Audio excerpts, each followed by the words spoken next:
નમસ્કાર મિત્રો, 5 જૂનથી શુક્ર અને ગુરુની મહાયુતિ થવા જઈ રહી છે. આ 5 રાશિઓ ઉપર ધન અને સૌભાગ્યનો વરસાદ થવા જઈ રહ્યો છે.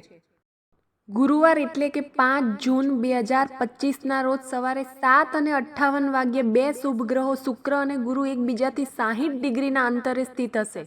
આ ખાસ જ્યોતિષીય સ્થિતિને લાભયોગ અથવા લાભ દ્રષ્ટિ યોગ કહેવામાં આવે છે.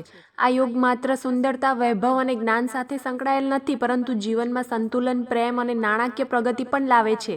આ દિવસે બનેલ શુક્ર અને ગુરુ ગ્રહનું શુભ સંયોજન બધી રાશિઓ પર ખાસ અસર કરશે, પરંતુ તેમાંની 5 રાશિના લોકો માટે આ સમય અપાર શુભકામનાઓ અને સફળતા લઈને આવી રહ્યો છે. આ લોકોને તેમના પ્રયત્નોમાં સકારાત્મક પરિણામો મળશે અને ધન, પદ, માન અને સન્માનમાં પણ વધારો થશે. શુક્ર પ્રેમ, કલા અને વૈભવનો કારક ગ્રહ છે, જ્યારે ગુરુ જ્ઞાન, વિસ્તરણ અને ભાગ્યનું પ્રતીક છે. જ્યારે આ બંને ગ્રહો લાભ ખૂણામાં મળે છે, ત્યારે વ્યક્તિને આર્થિક રીતે મજબૂત, માનસિક રીતે સંતુલિત અને સામાજિક રીતે પ્રતિષ્ઠિત બનવાની તકો મળે છે.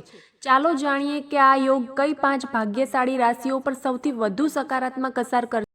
સૌપ્રથમ ભાગ્યશાળી રાશિ છે મેષ રાશિ. શુક્ર અને ગુરુનો શુભ યુતિ મેષ રાશિ માટે કારકિર્દી અને નાણાકીય બાબતોમાં વૃદ્ધિની મજબૂત શક્યતાઓ બનાવી રહ્યો છે. તમને કાર્યસ્થળ પર નવી જવાબદારીઓ મળી શકે છે અને તમને તમારા પ્રયત્નોના સકારાત્મક પરિણામો પણ જોવા મળશે. સમાજમાં તમારી પ્રતિષ્ઠા વધશે અને ભવિષ્યમાં નવા લોકો સાથેના સંપર્કો ફાયદાકારક સાબિત થઈ શકે છે. જે લોકો કોઈ પ્રોજેક્ટ પર કામ કરી રહ્યા છે, તેમને હવે તેમાં ગતિ અને સફળતા મળશે. ઉપરાંત રોકાણથી નફો અને આવકના નવા સ્ત્રોતોનું નિર્માણ પણ શક્ય બનશે. બીજા નંબરની ભાગ્યશાળી રાશિ છે કર્ક રાશિ. આ યોગ કર્ક રાશિના લોકો માટે પારિવારિક અને ભાવનાત્મક સ્થિરતા લાવશે.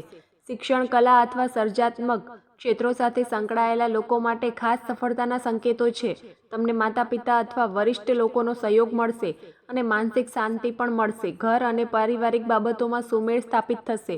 સ્થાવર મિલકત, વાહન અથવા ઘરગથ્થુ સુવિધાઓમાં વધારો થવાની શક્યતા છે. આ સમયે ભૌતિક સુખ સુવિધાઓ પણ જીવનમાં વિસ્તરી શકે છે. ત્રીજા નંબરની ભાગ્યશાળી રાશિ છે તુલા રાશિ. તુલા રાશિ માટે આ યોગ પ્રેમ, સંબંધો અને ભાગીદારીને મજબૂત બનાવશે. લગ્ન જીવનમાં નિકટતા વધશે અને ભાવનાત્મક ઊંડાણનો અનુભવ થશે. વ્યવસાયમાં ભાગીદારીથી લાભ થશે. તમે સામાજિક રીતે વધુ સક્રિય રહેશો અને લોકોને આકર્ષિત કરવાની તમારી ક્ષમતા વધશે. સુંદરતા, ડિઝાઇન, ફેશન અથવા કલા સાથે સંકળાયેલા લોકો માટે આ સમય ખાસ કરીને અનુકૂળ છે. જૂના અધૂરા કામ પૂર્ણ કરવા માટે પણ આ એક ઉત્તમ સમય છે. નંબરની અને અંતિમ ભાગ્યશાળી રાશિ છે ધનુ રાશિ. ધનુ રાશિના જાતકો માટે આ યોગ નાણાકીય લાભનો સંકેત આપી રહ્યો છે. કોઈ બાકી ચૂકવણી અથવા બાકી નાણાં પ્રાપ્ત થઈ શકે છે. ઉપરાંત આવકના નવા સ્ત્રોત ખુલી શકે છે. તમને ઉચ્ચ શિક્ષણ, સંશોધન અથવા વિદેશ સંબંધિત પ્રવૃત્તિઓમાં સફળતા મળી શકે છે. ગુરુના પ્રભાવથી નિર્ણય લેવાની ક્ષમતા ખૂબ જ મજબૂત બની જશે. તમને લાંબા ગાળાની યોજનાઓ સફળતાપૂર્વક અમલમાં મૂકી શકશો. નોકરી કે વ્યવસાયમાં પણ અનુકૂળ ફેરફારો શક્ય છે.